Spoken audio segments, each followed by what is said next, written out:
Michael Sullivant, and I'm the CEO of Life Model Works. And Kitty Wilder and I are engaging in talking about 6 big emotions and how to return to joy from those 6 big emotions. And we did fear in our last chat, and today we're going to do shame. So Kitty, hello. We're going to talk Hello. about shame. Yes. Well, I want to make sure that people know that we can be in the midst of shame and find somebody glad to be with us. And that is returning to joy. It's not that we've left the shame and now we're back to yippee skippy and everything's okay. Right. But as soon as our brain knows, I'm glad to be with these people, then we are returning to joy. We have made that connection. So Yes. in preparing this, now we're working on the level 3, the cingulate cortex, of where we synchronize with somebody, and we're working on the returning to joy. So in preparation, when we're in training, we want this story to have a moderate feeling. It's not too intense. And I've told this story before. I do not need to be guarded in telling this story because we don't want, if there's somebody around that we want to be careful about, then we don't authentically tell the story. The story needs to be autobiographical, and it needs to illustrate a specific feeling. So these are all the kind of preps for when we're in training. And then we write out briefly describing the situation, listing the feeling words for this story. And then during this story, my body felt. What did my body feel like? We're often so disconnected from what our body feels that we're trying to make sure we turn on all the levels of the brain in talking about that. And how was I able to return to joy in the midst of the distressing emotion? So I'll tell my story and then we'll do the follow-up checklist to make sure that I covered all the points. This is great. I think this is so exciting because what it says to me is that a lot of times we just live life and we don't examine our life. We don't learn from the situations that we actually could learn from. And this is a way of not only us learning things that we need to learn from walking through life with the Lord, but we actually then can teach each other out of what we've walked through. So to me, Right. this is like church curriculum. It's like body of Christ curriculum where we're friends and we're talking to each other, we're telling our stories, and we're growing and maturing because of the storytelling. Right.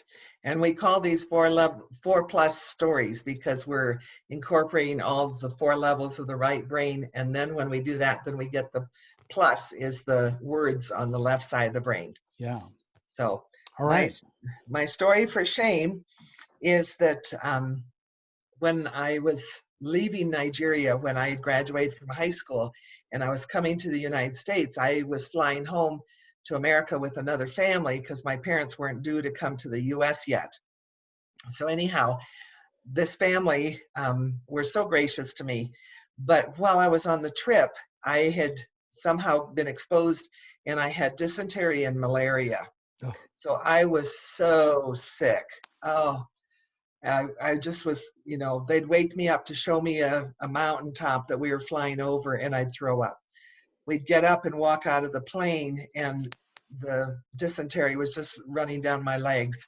I stunk. I was so ashamed because even in that family, the young man was one I had dated for a while. So it was like mortifying. I just wanted to get away. I didn't want anyone to know I was there, but I had no choice. Excuse me.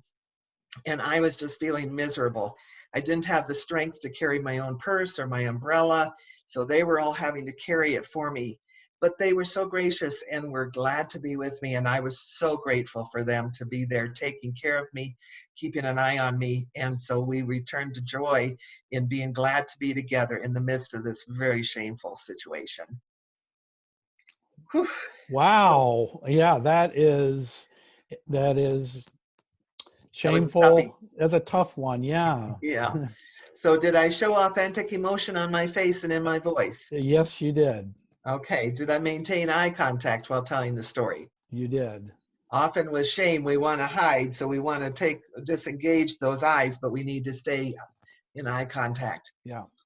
Did I use enough feeling words for my emotions? Yes, you did. Okay. Did I use feeling words for my body sensations? Absolutely. I told the story like I was involved? Yes.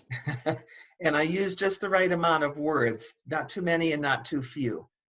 Right. It was very succinct and easy to Okay. remember. Okay. Just a small clip like that gives you a full picture, more than you want, really. And that's why this little TMI, Yeah. but conveys the shameful situation. Yeah. And so this story has kind of gone down in history, in your history, right? And Yes. and it's there for you when maybe something shameful happens in the future, that you can draw Mhm, upon the brain wiring that has been created by having this story in your life and telling this story, that helps mhm. you in the future. It gives you some equipment in your brain. Yeah, it helps me know that even in the midst of my shame, someone was glad to be with me still. Yes. Hmm.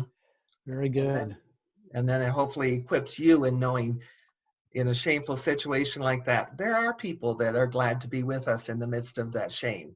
Yeah, absolutely. Mhm. And what I think of when I hear this story in particular, this is like a vulnerable story. So you're expressing vulnerability to me, but also to our whole audience. You're being very vulnerable with a shameful story. And to me, that's really powerful because that makes me feel closer to you. Mhm. That I know something like this about you just helps me to feel compassion for you as a person, just to know you better, and to open this part of your life up to me. I don't know, it's a really great feeling of Mhm. fellowship that I get. Right. And part of as we're maturing and working towards being elders in our community, we need to be more vulnerable and more open about our life experiences. So it's a part of being able to mature. Yeah.